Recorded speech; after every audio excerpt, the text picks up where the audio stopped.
नमस्कार दोस्तों, चार धाम यात्रा की शुरुआत होने वाली है। काफी सारे श्रद्धालु चार धाम यात्रा की तैयारी में भी लग गए हैं। दोस्तों, क्या आप जानते हैं कि चार धाम यात्रा की शुरुआत आज से लगभग 1200 साल पहले हुई थी।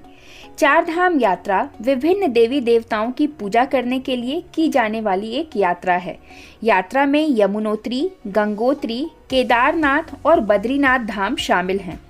इस यात्रा की शुरुआत अक्षय तृतीया वाले दिन से होती है। इसी दिन से त्रेता युग की भी शुरुआत मानी जाती है और इसी दिन परशुराम जयंती भी मनाई जाती है।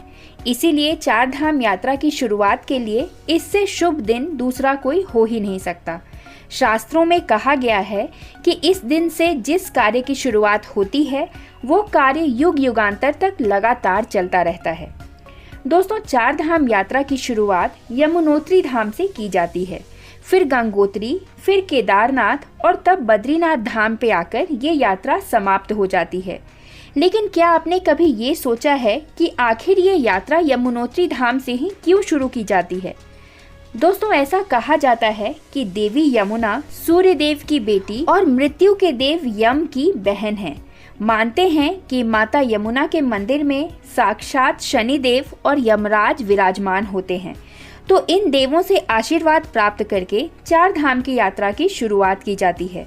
यमुनोत्री धाम दर्शन से यम का भय समाप्त हो जाता है। यमुनोत्री मंदिर देवी यमुना को समर्पित चार धाम तीर्थ स्थलों में से एक है। ये भारत के उत्तराखंड के उत्तरकाशी जिले में स्थित है। यमुनोत्री धाम की यात्रा अप्रैल से नवंबर महीने के बीच की जाती है। यमुनोत्री मंदिर चारों ओर से गर्म झरनों से घिरा हुआ है। कहते हैं यहाँ स्नान करने से सारे पाप धुल जाते हैं। पौराणिक कथाओं के मुताबिक यमुनोत्री को यमुना नदी का स्रोत माना जाता है और ये भी कहा जाता है कि देवी यमुना सूर्य देव की बेटी और मृत्यु के देव यम की बहन है। यमुनोत्री धाम की यात्रा केवल 6 महीने के लिए ही होती है। ये दिवाली के दूसरे दिन से ही बंद हो जाती है और इसी दिन एक पालकी में यमुना माता को खरसाली गांव ले जाया जाता है, जहां वह पूरी सर्दी बिताती हैं। फिर अक्षय तृतीया पर उन्हें वापस उनके मंदिर ले जाया जाता है। दोस्तों, हनुमान जी से जुड़ा हुआ है यमुनोत्री मंदिर का इतिहास। एक पौराणिक कथा के अनुसार भगवान हनुमान ने अपनी पूंछ को शांत करने के लिए और ठीक करने के लिए यमुना नदी में डुबोया था। यही कारण है कि इस जगह को बंदर पूंछ के नाम से भी जाना जाता है। अन्य किंवदंती के अनुसार ऋषि असित यमुना और गंगा दोनों में स्नान करते थे, लेकिन जब वे वृद्ध और असमर्थ हो गए तो गंगा की एक सहायक नदी ने महर्षि की सुविधा के अनुरूप अपना मार्ग बदल लिया और यमुना के साथ बहने लगी। यमुना नदी के बाएं किनारे पर स्थित यमुनोत्री मंदिर कालिंद और बंदर पूंछ पर्वत श्रृंखलाओं के पास स्थित है। यह पहली बार 19वीं शताब्दी की शुरुआत में बनाया गया था। फिर भूकंप के दौरान मंदिर क्षतिग्रस्त हो गया और उसे 19वीं शताब्दी के अंत में गढ़वाल के शासक द्वारा फिर से बनाया गया था। यहाँ देवी यमुना और देवी गंगा की काले और सफेद संगमरमर की मूर्तियां विराजमान हैं। यमुना नदी चंपासार ग्लेशियर से उत्पन्न हुई है। यह कालिंद चोटी से सप्तऋषि कुंड तक नीचे की ओर बहती है और कई सहायक नदियों में विभाजित हो जाती है। बंदरपूंछ पर्वत गंगा नदी से यमुना के पानी को अलग करता है।